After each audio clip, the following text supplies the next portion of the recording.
Hey everybody, Chris the Cop here. Thank you and welcome back. I decided to download SWAT 4 today and give it a try. Many of you on Gameology's channel as well as my channel have asked me to take a look at this game as well as Payday and a few other games. So I thought I'd give the training scenario a try this evening and see how realistic it is. For those of you that don't know me, I'm a real police officer slash SWAT commander, so we'll see how realistic this game is to the actual real SWAT world. So let's give it a try.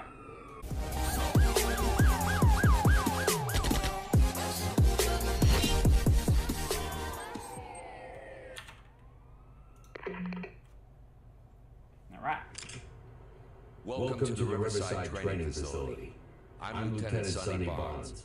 I'll be observing your practice run from the catwalks and giving you a few pointers about our procedures. I'm sure you've heard all of this before, but it never hurts to practice one more time. As you know, training is what gives SWAT the edge in the field. Take advantage of this facility to test out your weapons and meet your new team. When you're ready to start, just go through the door to the right of the chalkboard. This is the firing range. Firearm proficiency is a top priority for any SWAT officer. But never forget that SWAT is a life-saving organization. You're only authorized to fire in defense of life. Step up to the station on the far. A good thing to practice is the so-called failure drill. That's when you take 2 shots at the body and then 1 at the head. When you're finished with that, step up to the center station.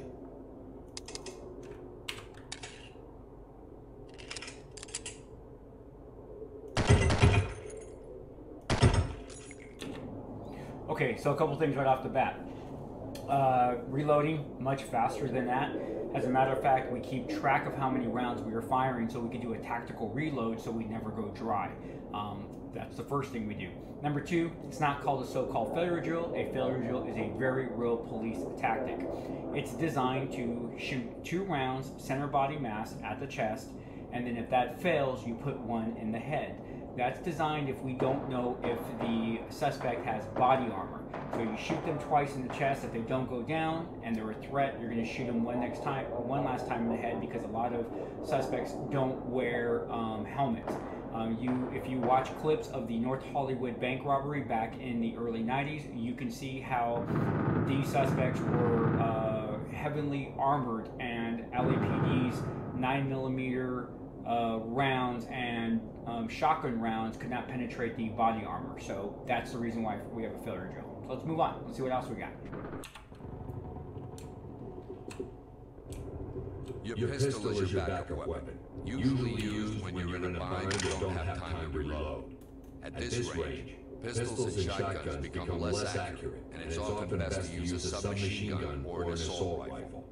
Equip your primary weapon and take some shots at this mid-range target. Submachine guns and rifles have multiple firing modes, ranging from single shot to full automatic.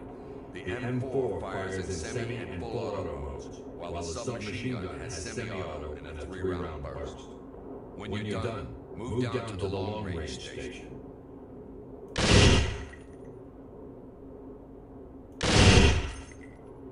So you can see the gun rising. Those fully auto, the barrel will rise on you. That's why you got to keep it nice, tight, and tucked, and have a good stance to keep that from rising up. They got that kind of accurate. At long range, accuracy becomes imperative. Very true. Your ability to control your weapon with skill and discipline will save your life and the lives of the people around you. If you set the M4 on full auto, you will quickly lose control of it due to recoil. Give it a try now. M4 to full auto, and try to fire several short controlled bursts. Based on the range, move through the door on the right. That's why you want to go semi-auto. You don't want to go fully auto that far, at that far of a target. Nice and controlled burst. Okay.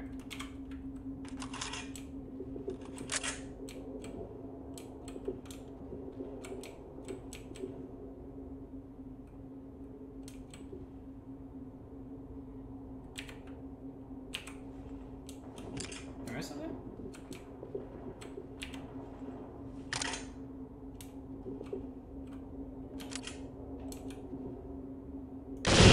see how hard it is to control your weapon and remain accurate at this range.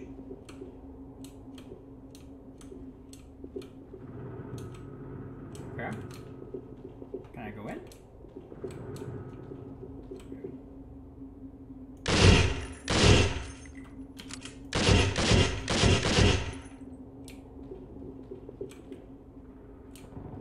What's going on? What did I not? Okay, what did I not do here?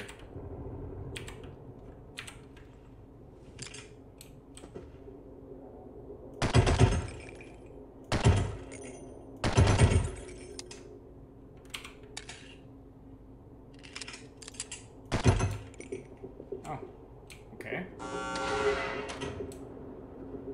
Not bad. Remember, you're most accurate when you have a strong and stable firing position.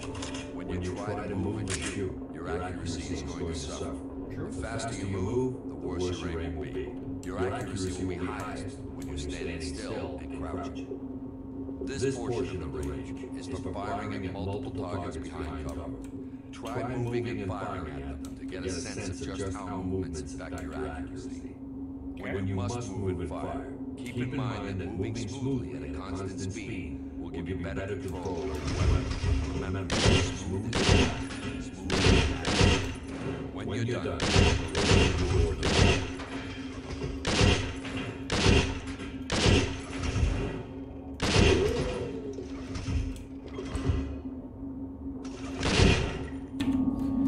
So when he says smooth is fast, fast is smooth, that's a true term. Now we only move as fast as we can shoot, so that's why we don't run. And when you see Hollywood movies and you see SWAT operators running in with their head down, it's like, what is that? I hate seeing that when they depict SWAT teams. We don't run. We methodically walk. We may briskly walk a little bit faster, but we only move as fast as we can shoot. That's a very true statement. All right, let's get going. welcome to the grenade range.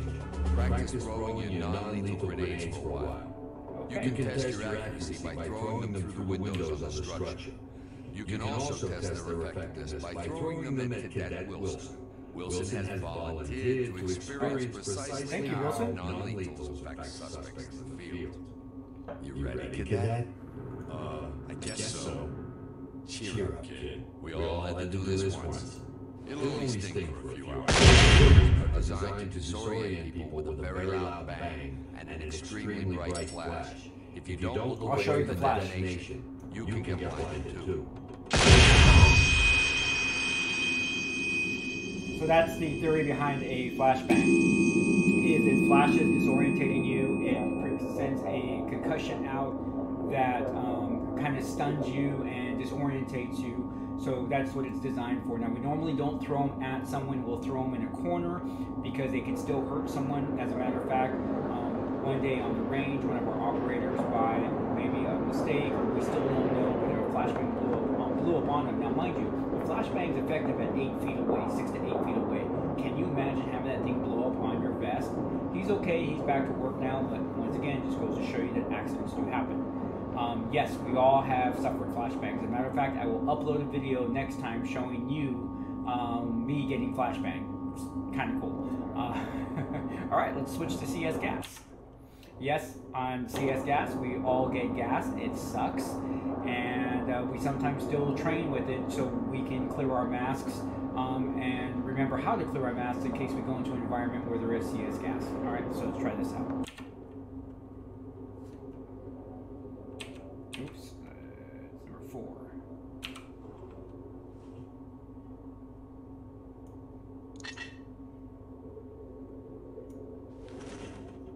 CS gas causes people's eyes to water and breathe. Makes it difficult for them to do anything other than cough for a short period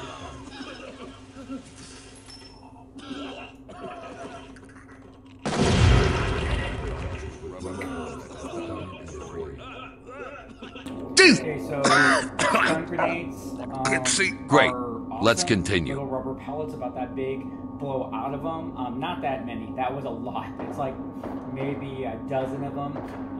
We all go through it. As a matter of fact, when I got out of SWAT school and went back home to my SWAT team, they put you in a 4x4 room and explode one, and you don't wear your vest and you're in short sleeve shirt, so you walk out with little pellet bruises and stuff all over you. Hurts like no tomorrow.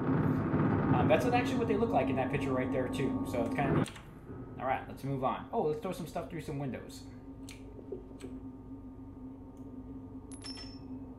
Let's see how good I am. Nice.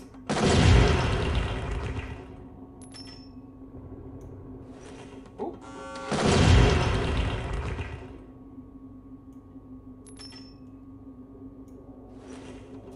Perfect.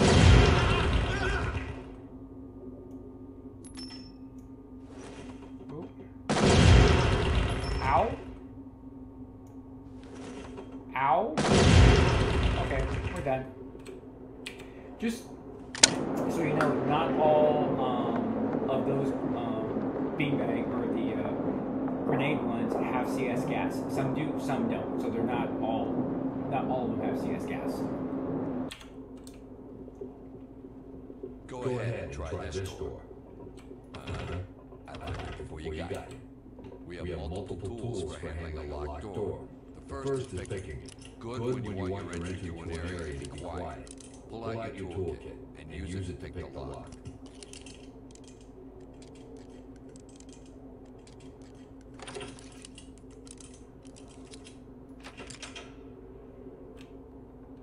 Nice work.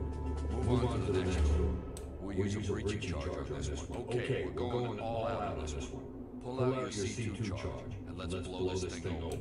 C2 is great for opening doors quickly and surprising the person on the other side. This is a two-step process. Now stand back and blow it. Nice. I never get tired of that. You need to be careful with these. They are enough to give up for you. But the perps, and sometimes even the victims, don't give up that easily. You are authorized to take down anyone who's aiming a weapon at you or another person. But remember, you should fire your weapon only in defense of life. If a subject hasn't given up, but isn't threatening anyone, use your other options. You can hit them with the less lethal shotgun, zap them with the taser, pepper spray, or use one of your grenades. That will give even the biggest knucklehead second thoughts about resisting. Now that Hansen has given up, you need to restrain him. At an incident scene, you will need to restrain everyone you find, since you can never be 100% sure who's a victim and who's a perp. But I didn't do anything. He's a transfer from LA. Supposed to be top-notch. LA? It's a war zone out there. I hear they get multiple call-ups every week. Guess that's why they're the best. Guess we'll be good hands then.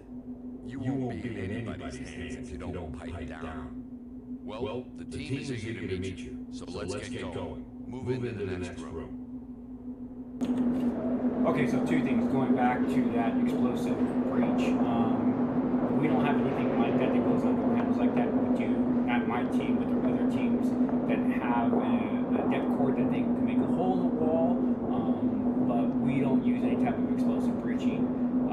Second thing, he's talking about less lethal, being able to use it on a non-compliant suspect. If the suspect is not having, in other words, there's a lot of things you got to take into account before you use less lethal. Being passive resistant doesn't allow you just to use less lethal like a taser or a beanbag shotgun. They have to be other things. You have to take other things into account.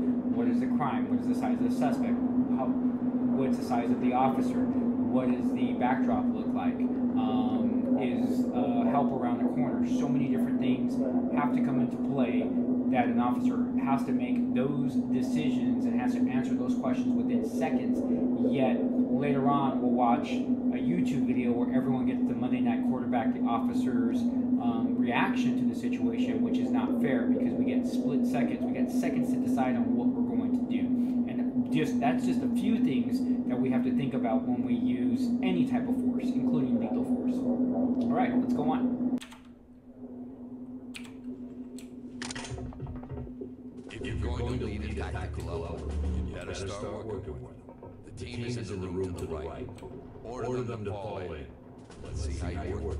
Element, regroup on me. Nice to meet you. I don't think I quite heard you, Fields. What did you say? Nothing, sir. Fields here has a big mouth, but you'd be glad he's around when knee-high in brass. Okay, let's see if you guys can clear a room. Order the team to clear the room behind me. Get in there and clear. Check. On it. Time to move. Go. Nice. Good one, T. Don't make me come down It's there. clear. It's clear. I shut the lights off. In position. Follow them in, and use the flashlight on your fire to navigate to the next door. Beware of doorways. Most SWAT fatalities occur when the team is ambushed as they come through the door. Deploying a grenade into the doorway will buy your team time to clear the threshold. Go ahead and do an open bang and clear on that door. Okay, real quick, what I do like about it is they're showing the operators having their guns in the low ready. That means they're down. They're not up here like you see in movies. The reason why we don't do this is that you can't see anything behind you, so you're focused like this. So the low ready allows you that full vision, as well as if you notice me, my gun automatically drops when anyone walks in front of me. That is a true thing that you do. We never muzzle anybody. That's what we call it. We never muzzle or sweep anybody with our muzzle.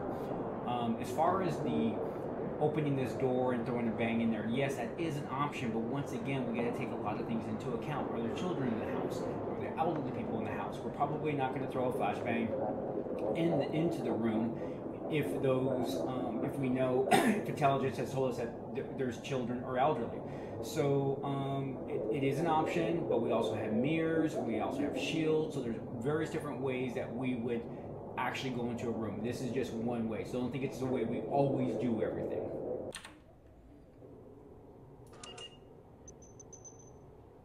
Bang it. Go open it. Go when ready. That's not what I asked. Try again. I thought you said open, bang, clear. UCS on breach. No, That's Opening clear. Bang it. Copy that. I selected that the first time. Boom. Go. No visible threats. Moving forward. It's clear. Very clear. It's often best to scout out a room from a safe distance. Back in the day, we used a mirror on a stick. Simple, but effective. Nowadays, there's a high-tech gadget for everything. For corners and open doors, we had the Optiwand. The Optiwand's a tiny camera at the end of the telescoping tube. You could even use it to peer under a closed door to scope out a room before you enter it. Use the Optiwand on this doorway to scout out what's ahead. You should be able to stand on your side of the door and stick the wand through the doorway without entering the room. When you're finished with the wand, tell the element to clear the room. Okay, real quick, we still use mirrors. I don't know what an Optiwand is. I've seen an Optiwand, so obviously it's probably some equipment. But we still use mirrors. What I do like is the terminology in this game. They're calling for trailers. When operators enter a room and they don't have enough bodies to control the room, to make sure it's safe, we're calling for trailers. That tells the team leader or assistant team leader that we need bodies out of the stick. That's another term they've been using in this particular scenario is the stick. So those are real SWAT terms. So let's use our Optiwand. Okay, we're gonna get that deep corner, which is always our area where things are not safe. Or that's where danger could be. And we have a possible suspect right there. So I would relay that information to my team.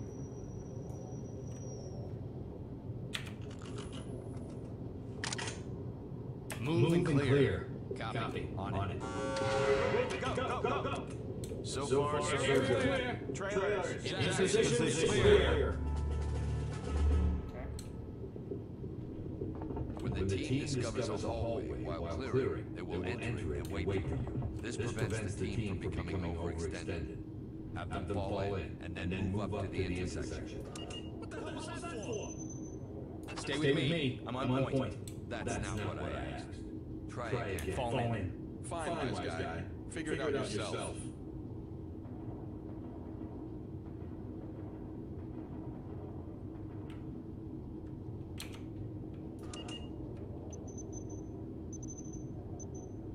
Red. Behind me. No, that's not what we want to do. Go. Fine, wise guy. Figure it out yourself. Oh, stack up. Okay. Press the command. It's blue, then open. Oh, okay. I apologize for that, guys. I didn't read what I was supposed to do. And falling. Blue. Regroup and stand by to move. Fine, wise guy. Figure it out yourself. Stack up. We just talked about that.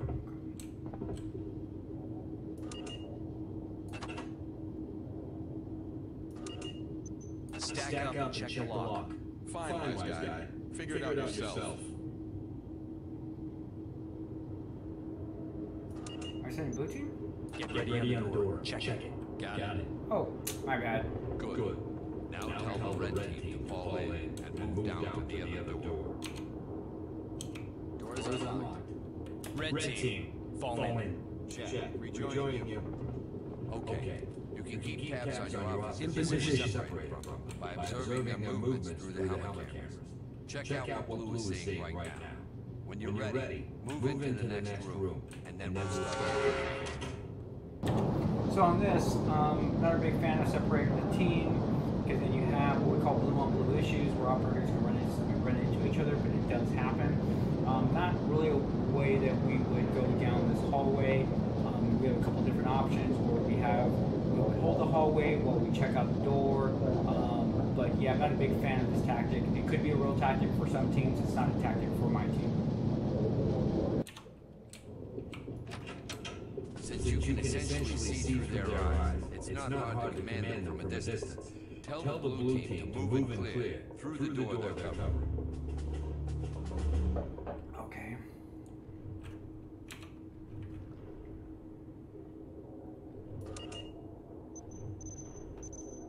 Blue team. Opening clear. Moving ready. Move it. Go. Clear so far. Follow the walls. Blue on blue. Area clear. Great. Let's get head out of this room and stop about halfway up the stairs in the hallway. Hold up there. One of the most valuable members of your team is the sniper. During the course of a mission, they will provide valuable intel and can even take out a bad guy without the team ever getting in harm's way. Sierra 1 is across the warehouse in the little room above the firing range. Sierra 1, whenever you're ready. Sierra 1 to entry team, I haven't known. The snipers will tell you when they see anything of interest. You can switch to the sniper's point of view just like you can with your teammates. Check it out. So real quick, Sierra is the actual name that we use for our sniper, so that's pretty accurate. All right, let's take a shot. When you're finished, continue up and go into the room with the target dummy.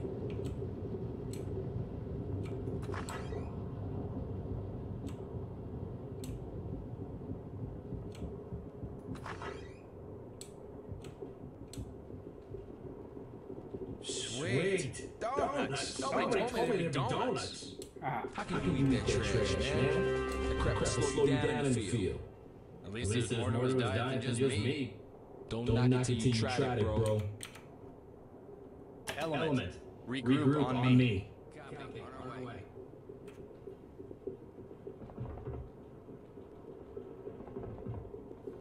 Cool. And by the way, I like donuts, but the ones in the pink box. Where are they at? Should have called them to come down a long time ago. All right, we're cool. At your back, sir.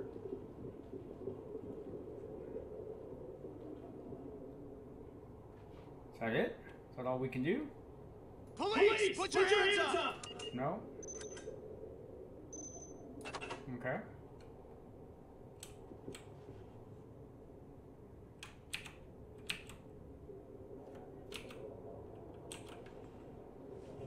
No? Oh, okay. Well, guess we don't put our weapons away. Oh, cool. We're done. 95? What did I miss?